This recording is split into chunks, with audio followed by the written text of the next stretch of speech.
আমিরাতর বাণিজ্যিক রাজধানী দুবাই সারা পৃথিবীর ভ্রমণ পিপাসু মানুষ হলোর একখান জনপ্রিয় পর্যটন স্থান। যারা ঘুরতে ভালোবাসে তারা প্রায় ঘুরিবেলায় দুবাই যায়, আর সারা বছর জুড়ে আমিরাত দুবাই ন্যায্য পর্যটকের ভিড় লাগি থাকে।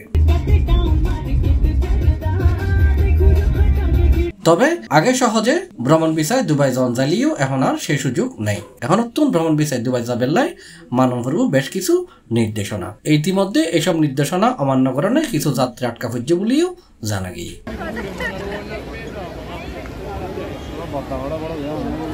এখন নতুন ভ্রমণ বিষয় দুবাই ন্যায্য জন্য প্রত্যেক যাত্রীতে নগদ বা ক্রেডিট কার্ডও 3000 দিরহাম সমপরিমাণ টিয়া থাকাম ফুরিব, ইয়ান ডলারেও কিংবা দিরহামেও, যেনার পরিমাণ দ্বারাই বাংলাদেশি টিয়ায় 96,000 টিয়া। পাসপোর্টের মেয়াদ থাকাম ফুরিব কমপক্ষে 6 মাস, আর দুবাই যাইরে হঠাৎ থাকিব ইয়ান দেখাম ফুরিব বৈধ কাগজপত্র।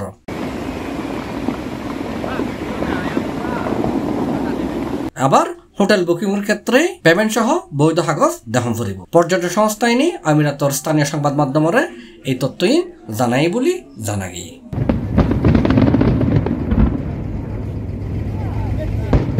জানা গিয়ে ইতিমধ্যে কিছু যাত্রী এসব নিয়ম বা শর্ত অমান্যে বিমানবন্দরত তারারে আটকাই দিয়ে হই।